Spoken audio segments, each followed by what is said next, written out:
R1, and we'll go back to another late review. Today we're looking at the LEGO Super Mario Garden Fortress, which released in August of 2020 for about $50 and comes with 3 figures. First we have the Koopa Troopa, and he has a very similar design to the Piranha Plant Slide. In fact, I think it's the same exact design. But he overall isn't really a bad character, though you can get him for cheaper if you needed to. But I mean, he hasn't really appeared in AR Wave also, so the fact that he's here is a bit better to build him up because he is also a pretty common character in the game, just he's not really as common in Lego's form for some reason. But yeah, for Mario, to stomp on him, he only takes like 2 hits, I think. Don't know why his feet just came off. 2 hits, yeah. And his feet is stuck, but yeah, he has a very similar design to the Yoshi's also, which I kind of think is funny. But, I mean, yeah, it's not much else to say about him. He's just a Koopa Troopa, but he is kind of cool, so yeah, that's about it. Then we have the Bomb. I don't really know, he just, for how frequently he appears, it is just kind of like, okay, cool. But, like, this is like when he did first start appearing, and I think this is the first set he did actually appear in, aside from the character packs.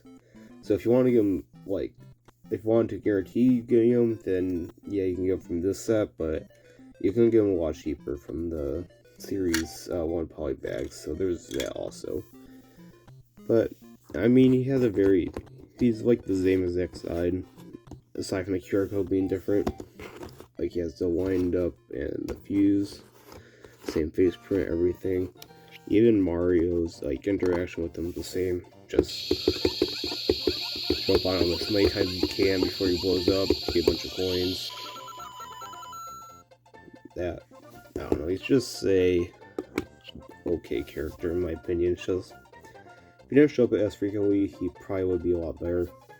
I feel like they should probably start using our characters aside from Bomb and more newer sets, because he's been at least in one set per wave since Series 1.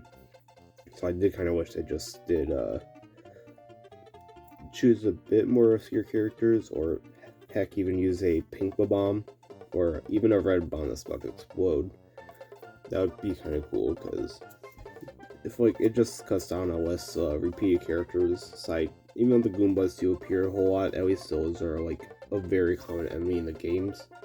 The bombs are a bit more obscure, but I guess I'll stop rambling on. It's just like, he's an okay character, just not really too interesting.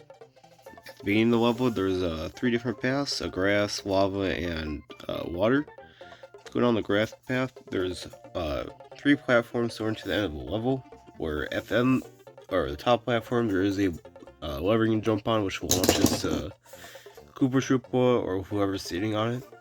And then you can just jump down, and then this actually puts down, which you can take a platform and just take Mario and just raise the flagpole like how it would be at the end of the level, and then he goes into the fortress like how he would. Yeah, that's it for the left path. The middle path is just a simple platform where you can just jump across, take out a bomb, jump across, and then jump on the POW, knocking down the entrance and going in. Very simple path, but it is just I guess a quick shortcut if you wanted to get to it.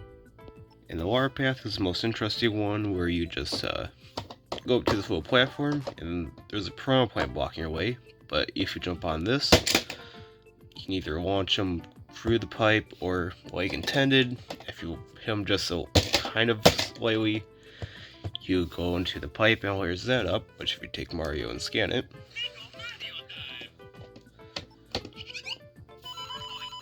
you get a bunch of coins. So it's a good way to take it out, and then you just jump behind the pipe, finish level like usual. And yeah, that's pretty much it for 3 paths. And then the fortress itself is a very iconic design. You've seen it in most of like every level of Mario Bros. 1, where it has the 2-layer castle with the top being a lot smaller, a couple of clouds, the little brick guards, and then the black entrance, which if you take the POW block, which I showed earlier, you press it down, it reveals a door that falls down with a coin block, or a coin QR code. Just scan it, get a bunch of coins, that's about it. You can enter if you want. If it's Mario, for the most part. There's nothing really much in the back of it, it's just pretty empty. You could probably fit like a couple of characters in here, or put a couple of characters like on the top, for example, if you want to take the bomb, or put it here. You can pretty much put characters there if you want. Either like toads or enemies, just if you want to keep it carded or secured, depending on who you put. There's a tree right there, couple of clouds, not much else, so it is a pretty cool design. It's kind of glad that we got that as a set also very early on, because it is a very well-known design if you play the original Mario Bros. But yeah, that's about it for the actual fortress. Alright, for the actual play for the set, pouring the pipe, start on the cross road, let's go right this time, then get him out of the pipe, then scan the QR code, just go back this way, do the bomb, come over,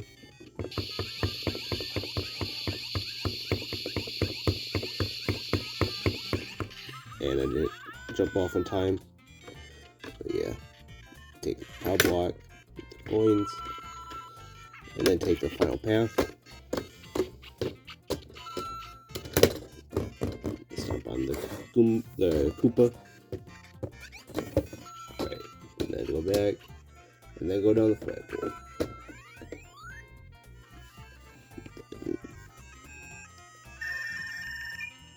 31 coins. Yeah, so you can also take the ending QR code, or whatever you want to call it, and just place it where the flagpole is if you want to have it like be the actual end of the level. So that's what I did. It also fits pretty well over the fact that if you do that, the level ends. Yeah, that's pretty much it for the playthrough. The little pamphlet has set on the front, how to start the set, advertisements, everything like usual, Series 1 and costumes. Yeah, it's just a regular pamphlet for the LEGO Mario series. Yeah, just the same thing, honestly. For the box, it's about the same as all the other LEGO Mario boxes, but this time it's just more of a $60 size. Has a main set on the front, here's on top with a Piranha Plant, Bomb, Koopa Troopa. The side doesn't have much, neither does the bottom. The back has like the whole play features like bomb, the coin QR code, Koopa Troopa, the Piranha Plant, Pow Block, and then just the main actual set and how you can combine it with the starter course. Sides don't really have much. But yeah, it's just pretty much like all the other Mario boxes. Pretty generic, but I guess that fits the whole theme of the series, where it's like you don't have to have a single design for each set. But yeah, that's about it for the box. So overall, a pretty good set. Compared to the other $50 set, which is the King Boot Haunt, I would probably choose that one over this, just because, well, due to me liking Luigi's Mansion a lot more, I feel like that set appeals to me more. But if you like this iconic design of the original Mario Bros, then yeah, this is probably a better set, and if you probably like it. Like, is, of course, obviously the ending fortress from almost every level in the game, so there's that. And then there's also like 3 different paths, so it's like, if you wanted a bit more variety, there you go.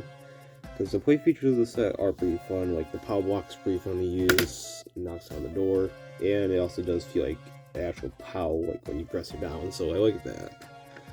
The Piranha Plant play feature is pretty fun, though it sometimes is a little, like, I guess buggy, where it just doesn't always bring that QR code up.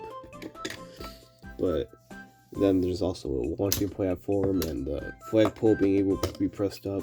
I like those a whole lot. But yeah, for the characters, there's not much to it. There's 3 characters you can get. Our set's also probably pretty cheap, so yeah. But if you can find the set now because it is retired, then I would say go for it. It is a pretty fun set and just a overall pretty cool set. So yeah, I would say this is a pretty good set. So if you guys enjoyed, you can subscribe, and I'll see you guys next time.